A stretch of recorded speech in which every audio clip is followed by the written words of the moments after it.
Okay, so the title for this movie pretty much ruins the ending of Wrath of Khan. That's for sure.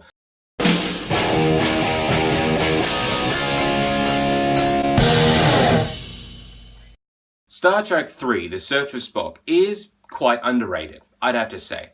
A lot of fans believe that the Star Trek films have a curse on them, in that every odd-numbered Star Trek movie is instantly a bad one.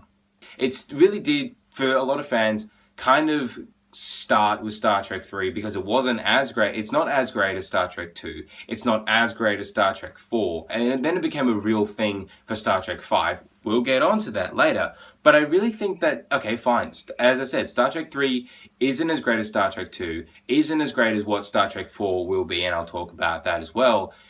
But I still think it's a good movie. It's solid. It's still entertaining. Now, there's going to be a lot of spoilers for the ending of the Wrath of Khan. Just be warned. So we still have the entire Enterprise crew with Kirk, Scotty, McCoy, Chekhov, Sulu, and Uhura, who find out that Spock is really alive on the Genesis planet. His consciousness is inside Dr. McCoy's head. So they say, okay, we need to go to this planet and we need to find Spock and bring him home. However, Starfleet says, no, you guys just went off and destroyed a perfectly great ship. Nobody ordered you to do so. You've lost the Genesis device, and now it's become a complete disaster that we're trying to cover up. So, no, you're not going anywhere. And they say, screw you, we're going to steal the Enterprise anyway. And it's fantastic. I love that whole sequence where they're trying to get onto the Enterprise, steal it, fly away, and even with the introduction of the USS Excelsior, how it's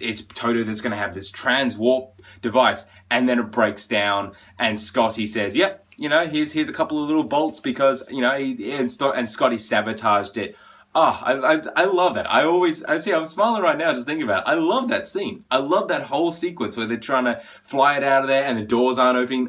Just all these little things. And that's the thing. Star Trek 3 has a lot of little things that no other Star Trek movie did before. It introduced a lot of things that end up becoming staples of this film series. The introduction of the space dock, the introduction of the USS Excelsior, the new look for the Klingons, the new Klingon bird of prey, the actual first real look at Vulcan, and its customs and its religions. We got a tiny little glimpse of that in the motion picture, but just forget about that movie. Star Trek 3 was the first time we actually saw Vulcan traditions and Vulcan rituals being performed, and it's really cool. The movie is shot really, really well. Directed Leonard Nimoy, who had never directed a film before. I think he directed like some shorts or TV or something like that. He took on this job, this massive job, of directing a Star Trek movie, and he did it rather well. He does have a lot of issues, mainly pacing.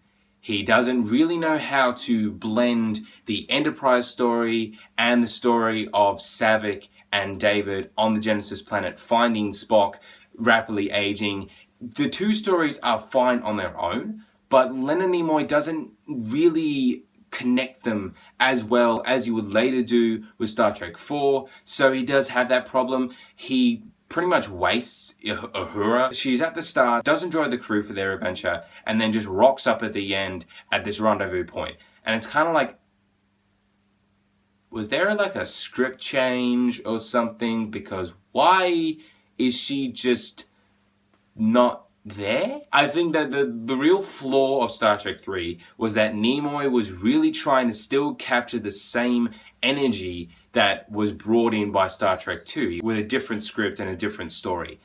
It doesn't entirely work. There are many scenes that really work, but those are ones that are different from Star Trek 2. That entire sequence of the destruction of the Enterprise is fantastic, is the real highlight of that movie. There's a lot of tiny emotional high points that work really, really well.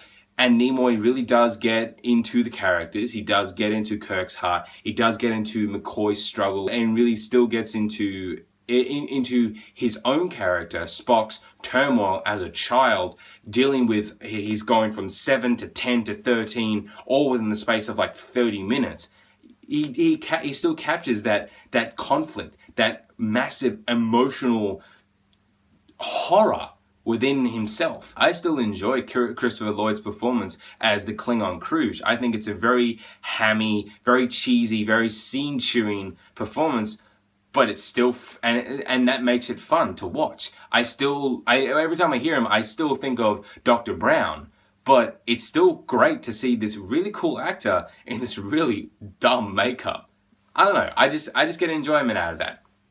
In the end, Star Trek 3, like I said, doesn't hold up to Star Trek 2, isn't as great as Star Trek 4, is very low down on the list of all the Star Trek movies, but it still works. It's still entertaining, it's still fun, it still has great action, it still has great music, it still has great moments. I think it's a good exercise for Leonard Nimoy to try and see what he could do, and then finally he knew what to do for Star Trek 4. It is still essential viewing for this kind of mini trilogy within the franchise of Star Treks 2, 3, and 4. It's still a good Star Trek movie, and I'd have to say that Star Trek 3 is worth the ticket and the DVD.